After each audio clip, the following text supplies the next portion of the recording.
Co tried to steal his 1,500 acres with a forged abandonment claim.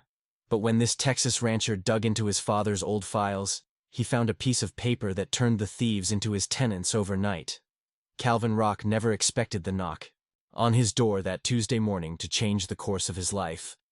The sun had barely lifted over Pine Bluff County, and he was still nursing his first cup of black coffee, when a man in a pressed polo shirt and shiny leather shoes handed him an envelope. No greeting, no explanation. Just a curt "you've been served." Calvin stared at the papers inside, his brows tightening. It was an official notice from the Pine Bluff Estates Homeowners Association, declaring that his 1,500 acres had been lawfully transferred to a development company for unpaid association dues. Dues he never agreed to. Dues he didn't owe. He read it twice. The words bold, printed in that cold legal font that always made bad news feel worse. His name was there. His father's name was there. And then the kicker. The HOA claimed the land was abandoned. Calvin felt his jaw clench. Abandoned? "I mowed the southern pasture myself last week," he muttered under his breath. By the time his neighbor Donovan Pike stopped by to borrow a wrench later that morning, Calvin was pacing on his porch. "They say I abandoned it," Calvin said, handing Donovan the notice. Donovan scanned the papers, his eyes narrowing. "They've lost their damn minds. You're not even in the HOA, are you? Never signed a thing? My father never signed a thing?" "We've got the records to prove it," Calvin said.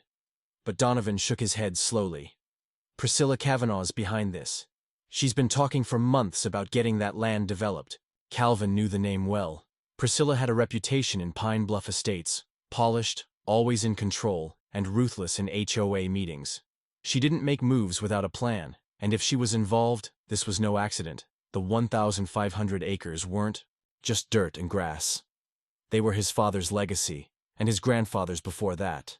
Every fence post, every grazing pasture, every live oak casting shade in the summer had a story. His father, Russell Rourke, had built his life on that land, hauling water in droughts, patching barns after storms, and raising cattle with the kind of patience you only learn when your livelihood depends on the weather. Calvin could still hear his father's voice on the day he handed him the deed. "This land is your family's backbone, son. Treat it like it's alive, and it'll take care of you." Now some HOA paperwork claimed to erase all of that. By noon, Calvin was on the phone with the county clerk's office. He spent nearly an hour on hold, tapping his boots against the wooden floor while the hold music droned in the background. Finally, a clerk named Angela Hargrove picked up. Calvin explained the situation, his tone clipped but controlled. "Mr. Rourke," she said after checking the records, "there's a recorded sale here. It was filed just last week. The seller listed is Pine Bluff Estates HOA." Calvin gripped the phone. "And where in your records does it say they own my land to sell it?" She hesitated. "It doesn't." That was the moment he knew something wasn't just wrong. It was deliberate. Someone had gone to lengths to make this look legal, and they'd counted on him being too slow, too busy, or too tired to fight back. That night, Calvin barely touched his dinner. He sat at his kitchen table, spreading the notice and his own deed side by side. He knew every inch of that property. From the creek bed in the north field to the old oak stump by the south fence line. The idea that strangers could take it on paper without ever setting foot on it was more than theft. It was an insult. When the phone rang again, it was his younger cousin Troy Bingham, who lived 2 counties over, heard about what happened. Troy said, "You're gonna fight it, right?" "You bet I am," Calvin replied. "But I need to know how far back this goes and who else is in on it." There was silence on the line before Troy spoke again. "If it's Priscilla, she's got people on that board who'll back her no matter what. You'll need more than proof. You'll need leverage." Calvin didn't sleep much that night. Every time he closed his eyes, he pictured strangers tearing up the pastures, pouring concrete where his father once ran cattle. But the more he thought about it, the clearer it became. They'd made one critical mistake. They thought he'd just roll over and take it, but Calvin had no intention of letting this go quietly. Calvin woke up before dawn the next day, not out of habit, but because his mind refused to rest. The early hours were always when the land felt most alive, even if it was just in his memory. He brewed another pot of strong coffee and stepped onto the back porch. The mist clung low over the pastures, just as it had when he was a boy. And for a moment, it was like his father was still there, leaning against the railing with that slow, steady presence that could calm a storm. The Rourke land had never been just property. It was woven into the family's identity. His grandfather, Jasper Rourke, had bought the first 200 acres back in the late 1920s, at a time when black landowners in East Texas were rare, and holding on to land was even rarer. Jasper had endured neighbors who wanted him gone, banks that made loans impossible, and drought years that nearly broke him, but he never sold an inch. By the time Calvin's father Russell took over, the ranch had grown to 1,500 acres through grit and careful deals. Calvin remembered riding in the passenger seat of an old Ford pickup while Russell drove out to check the cattle. He'd point at different patches of land and tell stories about the storm in '72 that dropped a barn roof into the creek, about the drought of '83 when they had to haul water from the river every day for 6 weeks. This land, Russell would say, isn't worth a thing unless you put yourself into it. Sweat, time, and heart. That's the only way it means something. It was that same sweat and time that Calvin had poured into the place for decades. He knew every fence post that leaned from years of weather. He could tell you where the best grazing grass grew after a wet spring. He even knew the spot where the soil turned red and rocky, not good for crops but perfect for wildflowers in May. As he sipped his coffee, his eyes drifted to the north pasture. That was where the boundary line met the edges of Pine Bluff Estates, the very neighborhood whose HOA now claimed to own what was his. Back when the subdivision first went in, Calvin had thought little of it.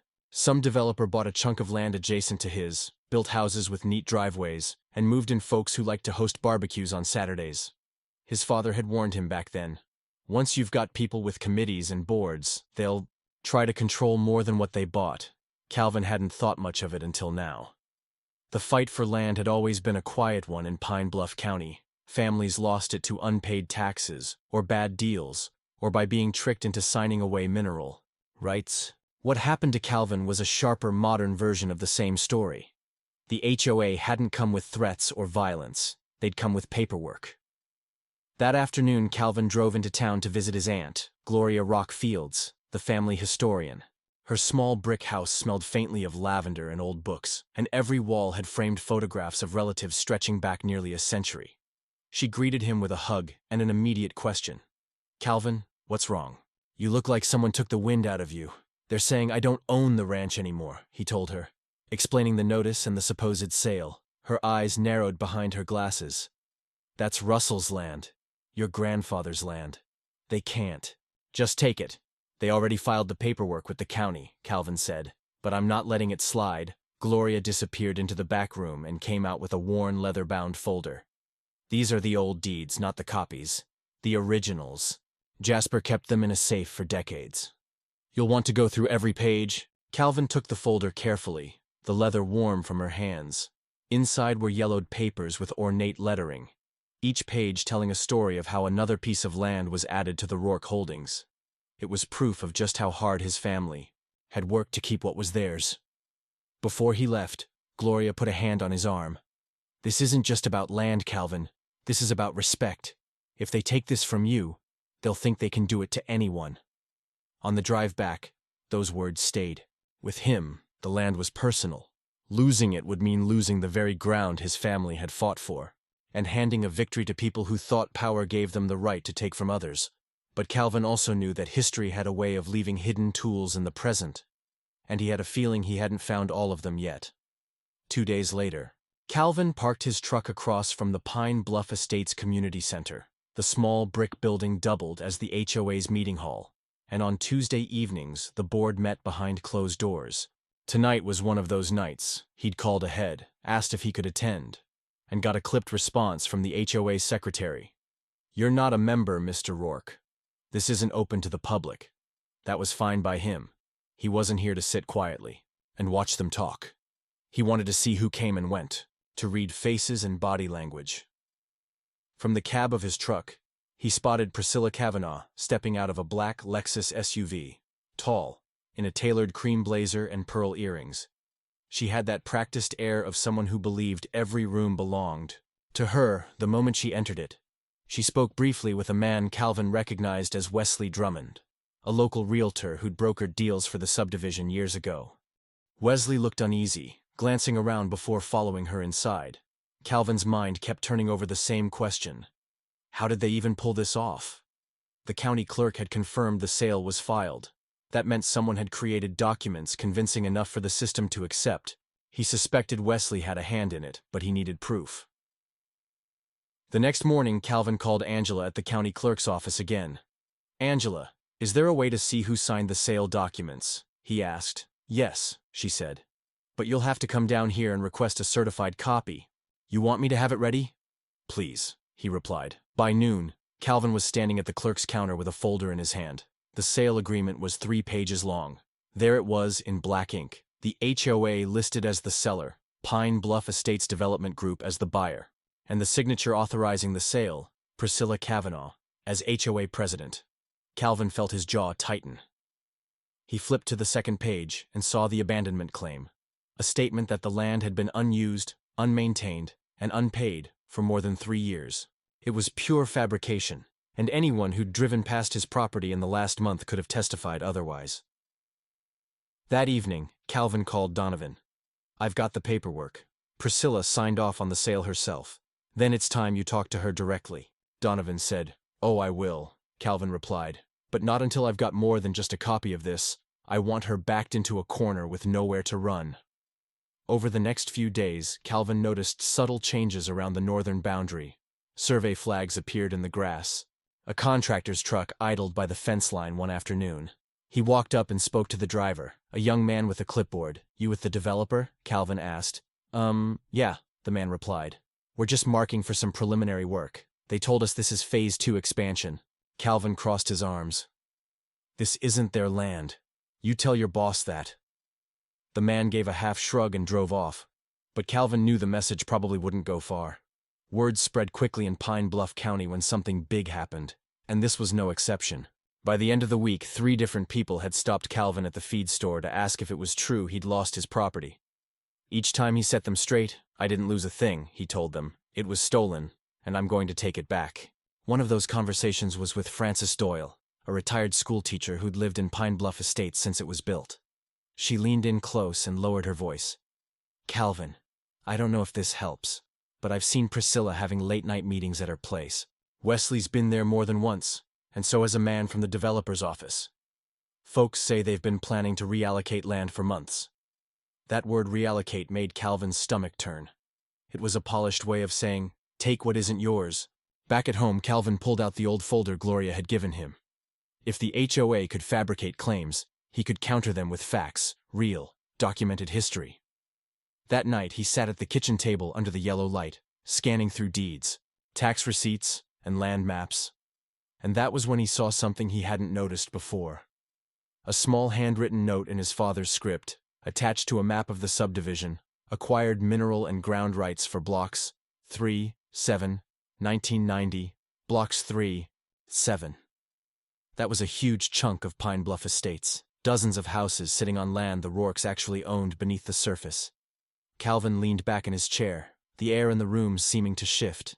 The HOA thought they'd taken everything from him, but they had no idea they'd been living on his land for decades. But before he made a move, Calvin knew he needed to be certain, and that meant finding the original documents proving those rights were still in effect.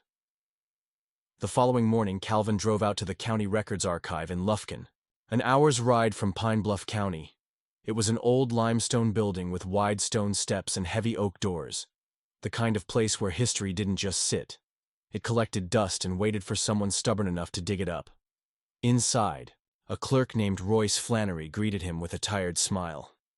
"What brings you here today, Mr. Rourke?" "I'm looking for a land rights agreement from 1993, Calvin said, sliding the folded note across the counter. "Blocks 3 through 7, Pine Bluff Estates subdivision. Should be under my father's name, Russell Rourke." Royce adjusted his reading glasses and frowned at the paper. "That's going to be in the basement vault. It's not digitized. Give me a few minutes." Calvin followed him down a narrow stairwell lined with filing cabinets that looked like they hadn't been moved in decades. Royce flipped through thick ledgers, his fingers brushing across yellowed pages until finally, he pulled out a large leather-bound record book. Inside was the original deed transfer, notarized, signed, and stamped by the county. It clearly stated that Russell Rourke owned the mineral and ground rights to those blocks with no expiration. Calvin's pulse quickened. This wasn't just leverage. This was a hammer. With these rights, he technically owned the land under those homes, meaning every homeowner, including Priscilla, was essentially his tenant. Back at the ranch, Calvin spread the documents across his kitchen table. He called Troy. "You sitting down?" Calvin asked. "Yeah. Why?" "I've got the original deed, blocks 3 to 7, still valid." There was a pause on the line, then Troy let out a low whistle. "You realize what that means, right? They tried to steal your land, but they've been living on yours this whole time." That night, Calvin's phone rang again. This time, an unfamiliar number. He answered cautiously. "Mr. Rourke, this is Elena Vargas from the Pine Bluff County Chronicle. I'm working on a story about a dispute between you and the HOA. Would you be willing to comment?" "Depends on what you've heard," Calvin said. "I've heard your land was sold to a developer for unpaid dues, but I've also heard you never joined the HOA." "That's correct," Calvin replied. "And I've got proof they had no right to touch my land. But that's all I'm saying for now." Elena pressed for more. But Calvin kept his answers short. He didn't want to tip his hand too early. Still, the fact that the local paper was sniffing around meant the story was already spreading beyond whispers. The next few days brought more signs that something was brewing. One morning he found a fresh no trespassing sign nailed to the fence line bordering the subdivision. On his side of the fence, the wood was still raw, the letters in black spray, paint instead of the clean stencil the county used for official signs. Later that afternoon, he saw a group of HOA board members standing together in a driveway, talking in low voices. When Calvin drove by, they went silent and stared. One man, Graham Fielding, gave him a thin smile that didn't reach his eyes. That evening, Donovan dropped by. "They're nervous," Donovan said. "I've been hearing chatter from a buddy who lives in the estates. Priscilla's telling people you're making trouble just to block development. She's painting you as a roadblock to progress." "Progress for who?" Calvin muttered. "Certainly not the people losing their homes to rising taxes and HOA fees." Calvin knew this was how they operated. Twist the story, control the narrative, and make the person they wronged look like the villain. But this time the facts were on his side, and if he played it right, the truth would come out in a way they couldn't bury. One afternoon, while checking the fence along the north pasture, Calvin spotted a man in a suit standing near the corner lot. He recognized him from Francis Doyle's description. One of the developer's representatives. Calvin walked up slowly. "Can I help you?" he asked. The man gave a polite but guarded smile. "Just here to inspect some property. This is my property," Calvin said flatly. The man glanced down at his clipboard. "According to our records, your records are wrong," Calvin cut in. "And you'll want to fix that before you find yourself on the wrong side of a courtroom."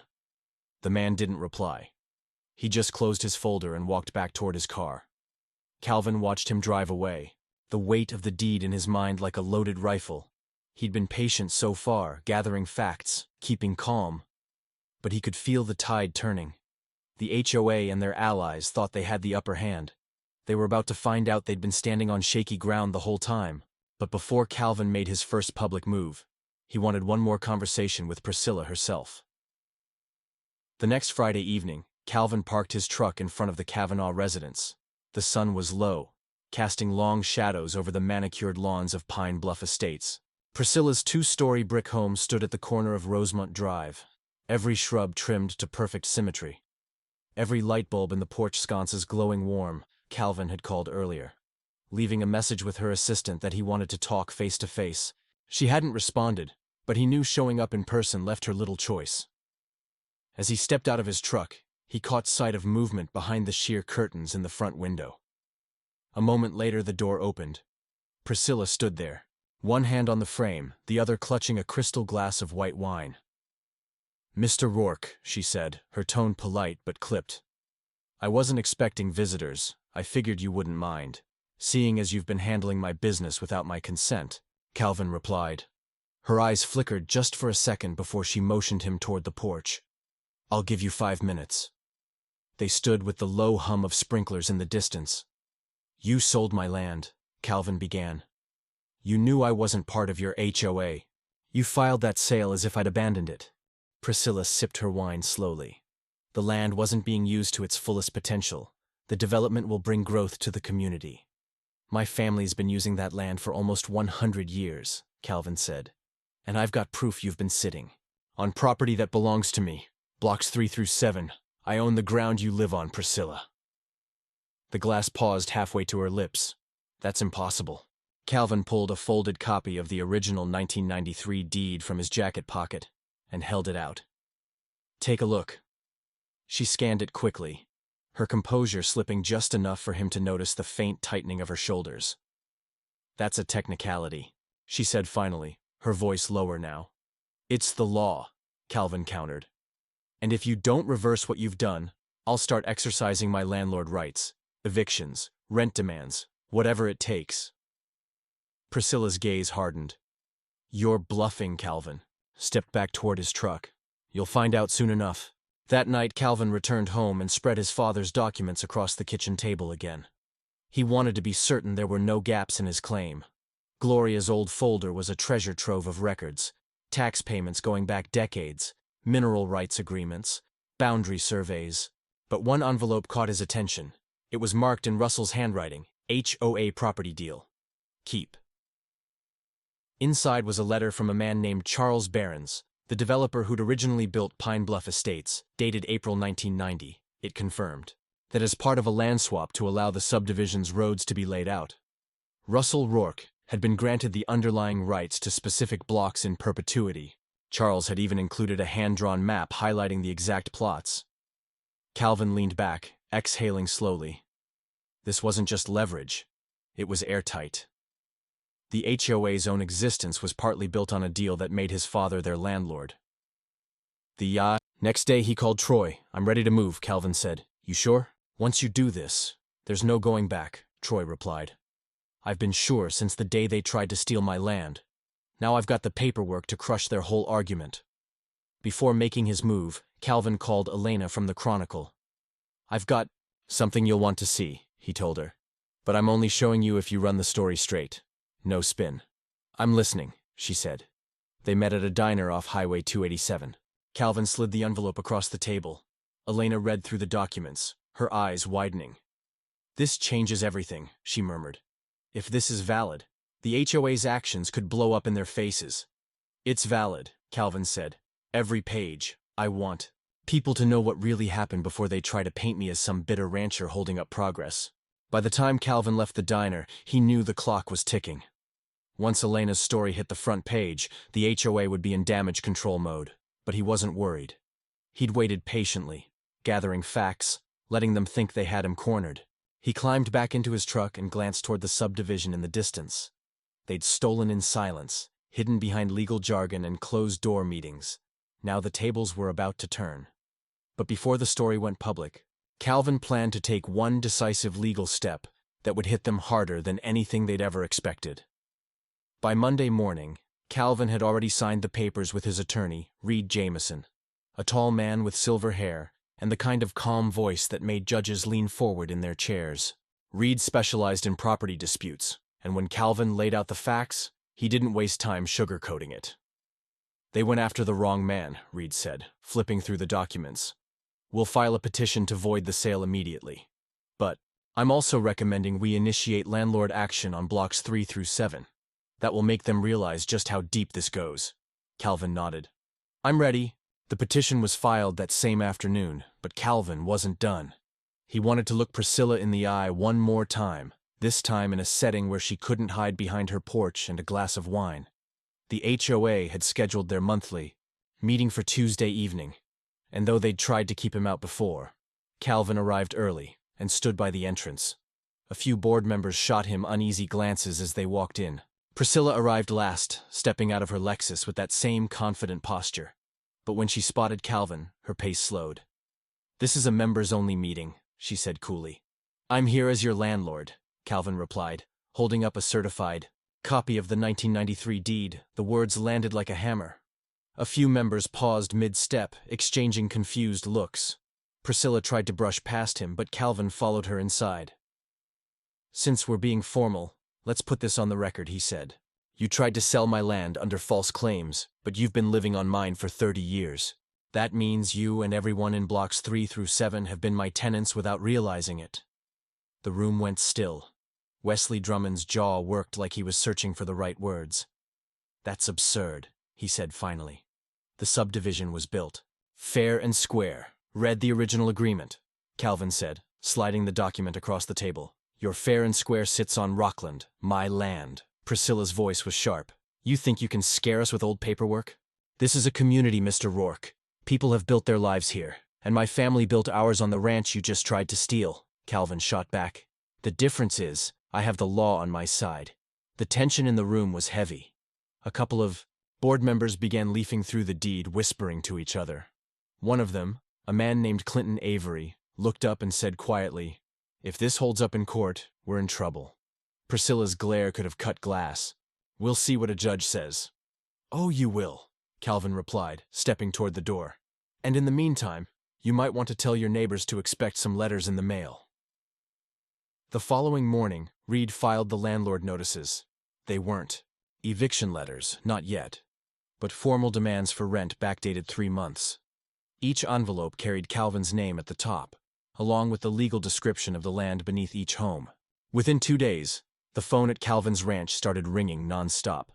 Some calls were angry homeowners, demanding to know if it was a joke. Others were nervous, asking if they could meet with him to work something out. Calvin kept his responses calm. "Take it up with your HOA president." One evening, Frances Doyle called again. "They're panicking, Calvin," she said. "People are talking about removing Priscilla from the board. They feel blindsided." "They should," Calvin replied. "She put them in this position." Meanwhile, Elena's article hit the front page of the Chronicle. The headline read, "Local rancher fights HOA over land claims. He's legal landlord to dozens of homes." The story laid out every detail, from the questionable sale of his 1,500 acres to the decades-old deed giving him rights to the subdivision blocks. Photos of Calvin standing at the ranch fence accompanied the piece, along with a shot of Priscilla looking distinctly uncomfortable. Outside the HOA office, by the week's end, local TV stations were knocking on Calvin's door. He gave a short statement to one reporter, his words measured. "This isn't about revenge. It's about holding people accountable when they abuse power, but in private, Calvin knew it was also about showing them they couldn't bully him into silence. They'd crossed the line, and he was prepared to walk this fight all the way to its end. But just as the pressure started to mount on the HOA, Calvin learned the developer wasn't backing down, and their next move would take things to a whole new level. 2 days after the article went public, Reed called Calvin with an update. His tone was calm, but there was a weight behind it. "They've hired a big Dallas law firm," Reed said. "The developer's name is on the motion, not the HOA. That means they're stepping in to defend the sale, and they're arguing you have no standing to challenge it." Calvin leaned against his kitchen counter, phone pressed to his ear. "No standing? They tried to steal my land. They're claiming you abandoned it," Reed explained, "and that your mineral and ground rights to the subdivision blocks are irrelevant to this case. They want the court to treat those as 2 separate issues." Calvin paced the floor. "So they're trying to cut the legs out from under me. That's exactly what they're trying to do." Reed said, "But here's the thing. If we can tie those 2 issues together, we can make the case that they acted in bad faith on both fronts. That's where the leverage becomes powerful." Later that day, Calvin met Reed at his downtown office, spread. Across the conference table were stacks of documents, property maps, tax receipts, old correspondence between the Rourkes and county officials.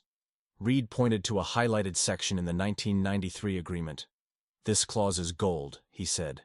"It specifies that your rights to blocks 3 through 7 are perpetual and transferable, meaning they can't be separated from the land. That's the connection we need. If the judge sees they ignored this clause when they filed the sale, it shows intent to bypass you entirely." Calvin sat back, letting that sink in. He thought of his father sitting at his own table with a pen in hand, insisting on every line in that agreement. Russell had always said, "If you're going to sign something, make sure it protects you long after you're gone." Now, decades later, that advice might be what saved the ranch. The first hearing was set for the following Wednesday in the Pine Bluff County Courthouse. Calvin arrived early, wearing a clean white shirt, pressed jeans, and his father's old belt buckle, a subtle reminder to himself of why he was there. Priscilla and Wesley sat together at the defense table. their attorneys whispering in low voices. On the developer's side, two suited men with expensive watches scrolled on their tablets, barely acknowledging Calvin's presence. When the judge entered, Reed stood and presented the petition to void the sale. He walked the court through the history, the Rourke family's ownership, the HOA's false abandonment claim, and finally the 1993 agreement tying Calvin to the subdivision land. The opposing attorney tried to object, claiming the subdivision rights were a distraction from the real matter at hand. Reed didn't flinch.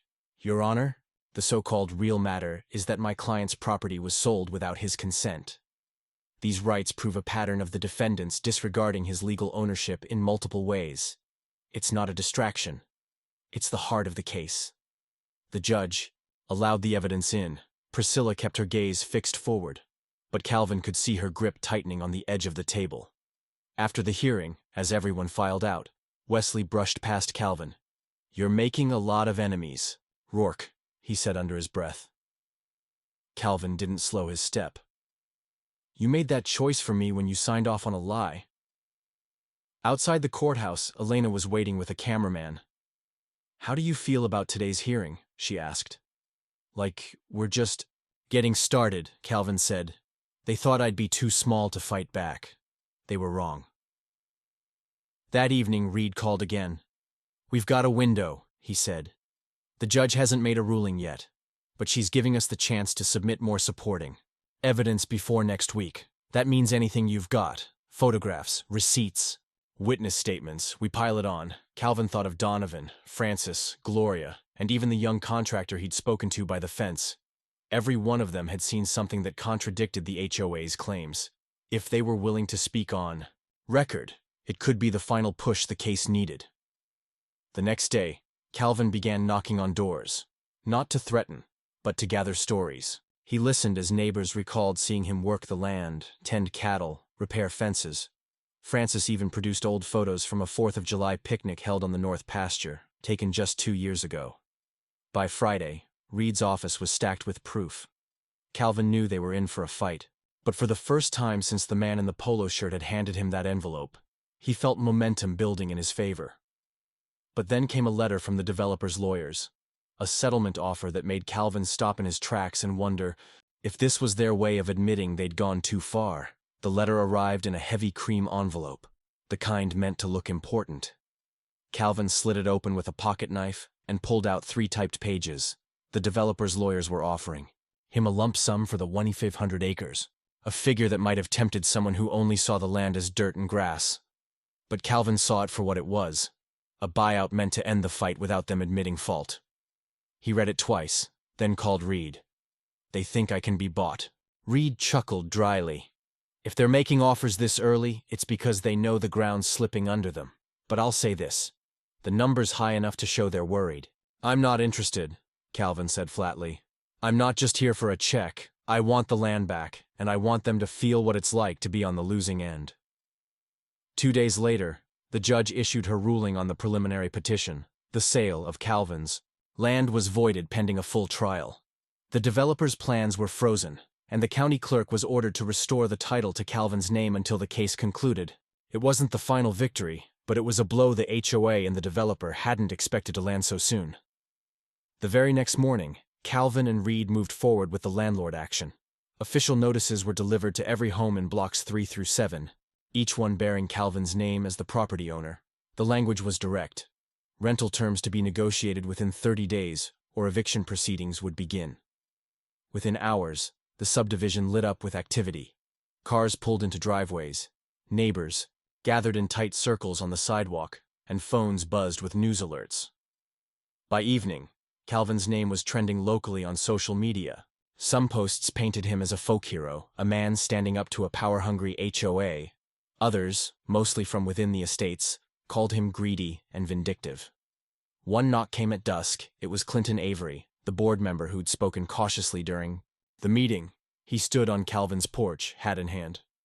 "Mr. Rourke, I think it's fair to say things have gotten out of hand," Clinton said. "A lot of folks didn't know about any of this. They trusted Priscilla. And look where that got them," Calvin replied.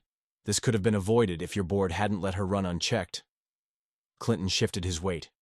"Is there a way to resolve this without kicking people out of their homes. Calvin studied him. For a moment, I'm not looking to throw anyone out who's willing to make things right. But I'm not letting this HOA pretend they didn't try to take what's mine. Meanwhile, Francis Doyle called again with news. The board had scheduled an emergency meeting to discuss removing Priscilla as president. The pressure from homeowners now facing rent payments was more than they could ignore. 3 nights later, that meeting ended in a vote. Priscilla was out. Wesley stepped down shortly after citing personal reasons. Neither of them spoke publicly, but rumor had it both were consulting lawyers of their own. The shift in leadership changed the tone. Overnight, the new acting president Sharon Bell called Reed directly to propose a settlement. The HOA would issue a formal apology, acknowledge Calvin's rights to blocks 3 through 7, and agree never to contest his ownership of the 1,500 acres again. In return, Calvin would drop the landlord action against residents who signed rental acknowledgments within tier busiest days. It wasn't everything Calvin wanted. There'd be no admission of wrongdoing for the false abandonment claim. But it was a public surrender on the key points. Reed laid it out plainly. This deal puts your land back in your name, your rights in writing and them in your debt, the rest you can win in reputation. Calvin thought about it overnight. By morning he agreed, not because he wanted to let the HOA off easy, but because his father had always told him to know when a fight was won. The day the agreement was signed, local news cameras rolled as Calvin stood at the courthouse steps. "This isn't just about me," he told them. "It's about standing up when someone in power thinks they can walk over you. You don't let that slide. Not for a day, not for $1.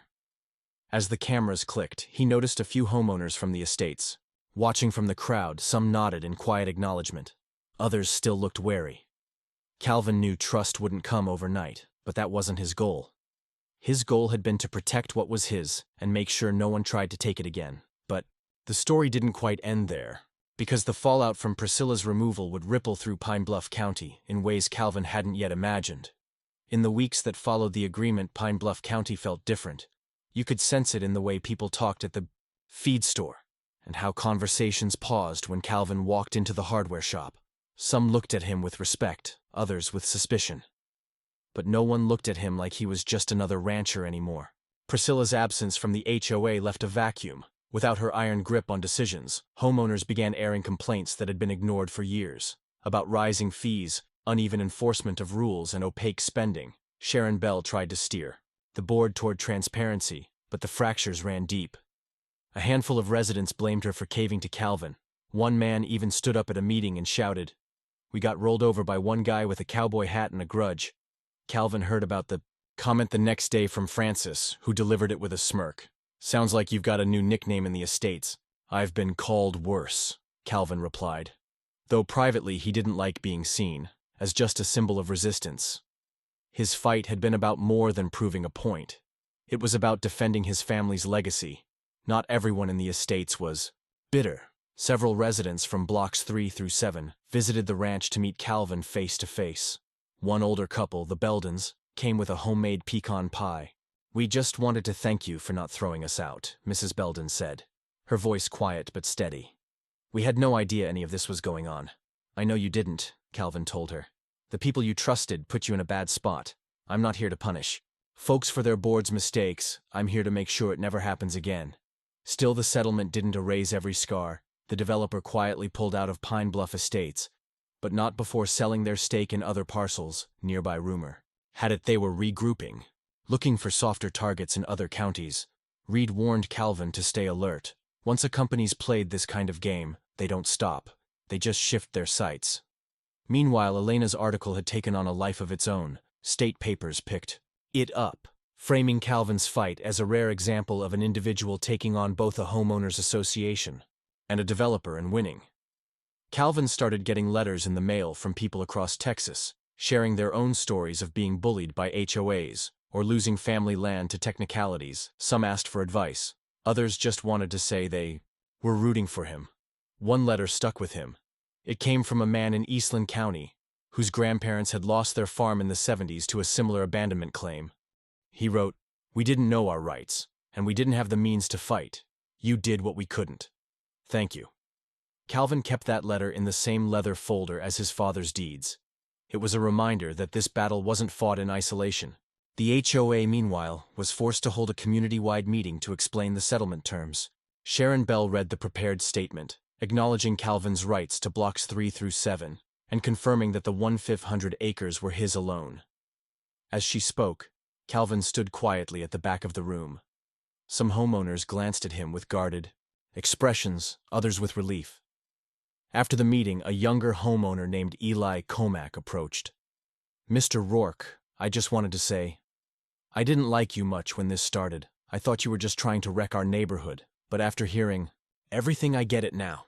Calvin gave a small nod. "That's all I needed you to do, get it?" Life at the ranch slowly returned to its rhythms. Calvin spent mornings mending fences, afternoons tending the cattle, evenings on the porch with coffee.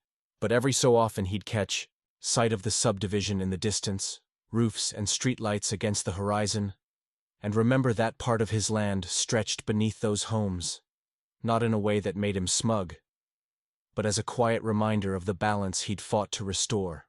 In town, people were still talking about the case months later. For some, it became a cautionary tale about overreaching power. For others, a rallying cry for protecting property rights. Either way, Calvin knew his name would be tied to this fight for a long time. But as the dust settled in Pine Bluff County, Calvin found himself thinking less about the fight behind him, and more about the lesson it left, a truth his father had lived by, and one he was determined to pass on. It was a warm spring morning when Calvin finally let himself breathe. The court filings were closed, the ranch was legally secure, and the subdivision had accepted his ownership of the land beneath their homes. For the first time in months, there was no envelope on his porch, no stranger waiting at his gate, no meeting to prepare for. He sat on the back porch with a mug of coffee, watching the pasture grass ripple in the breeze. The cattle were grazing in the distance, and the air smelled faintly of wildflowers. It was the kind of quiet his father had loved, the kind where you could hear your own thoughts clearly. Gloria stopped by mid-morning, bringing a jar of her homemade blackberry jam. She set it on the table and looked out over the land. "You did it," she said simply. Calvin smiled faintly. "We did it. You gave me the folder that turned the whole thing around." Gloria shook her head. "I just handed you the past. You're the one who knew what to do with it." They sat for a while talking about Jasper and Russell, about the years when money was tight, and the land was the only steady thing they had. It struck Calvin then that the fight hadn't been about winning in court. It had been about honoring the sacrifices that came before him. That afternoon, he drove into town to pick up feed. As he loaded the bags into the truck, Eli Cormack spotted him from across the lot. "You mind if I ask you something?" Eli said, walking over. "Go ahead." "If you could go back to before all this started, would you still fight it?" Calvin didn't hesitate. "Every time. You can't put a price on what's yours. If it's tied to who you are, once you let someone take it, you'll never get it back." Eli nodded. Slowly, "Guess I needed to hear that." On his way home, Calvin passed the sign for Pine Bluff Estates. It looked the same as it always had, neat painted white with flowers planted at the base. But to him, it meant something different. Now it wasn't just a marker for where the subdivision began. It was proof that even the most polished facades could hide cracks. And when you knew where to look, you could widen those cracks with the truth. The months that followed were quieter. He still had occasional talks with residents about their rental agreements, but most kept to themselves. Some even stopped by to buy beef directly from the ranch. The relationships weren't warm exactly, but they were civil, and that was enough for Calvin. One summer evening, Troy came by with a cooler of beer. They sat on the porch watching the sun dip low. "You know," Troy said, "you could have taken that developer's offer and been set for life. No one would have blamed you." Calvin took a sip of his beer, maybe. But money comes and goes. This land, it's the one thing my family bled for. It's the one thing I can pass down that can't be spent away. Troy grinned. "You're a stubborn man, Calvin." "Guess it runs in the family," Calvin replied. The story eventually faded from headlines, replaced by the next controversy in another town. But in Pine Bluff County, people remembered when someone brought up the case at the diner. It always came with a shake of the head and a quiet remark about that rancher who turned the tables. For Calvin, the takeaway was simple: power only works if people are too afraid or too tired to fight it. Once you stand up, even against something bigger than yourself, you change the balance. And sometimes that's all it takes to win. before heading in that night. Calvin walked out to the fence line. The subdivision's lights glowed in the distance, and he could hear faint laughter drifting from an open backyard. He wasn't bitter. In fact, he felt the opposite. A calm satisfaction that came from knowing he'd done right by the people who came before him, and the land they'd entrusted to him. He rested his hand on the top rail and said quietly, more to himself than anyone else, "This stays Rockland always," and that was the lesson he hoped others would carry from his story. That some things are worth more than the highest offer, and that standing your ground, even when you're alone, can be the strongest legacy you leave behind. If you're listening to this, and you've got something worth protecting, whether it's your land, your name, or your principles, don't wait for someone else to defend it. Stand up, speak out, and make sure it stays yours. And if you want more stories like this one, don't forget to subscribe to the channel.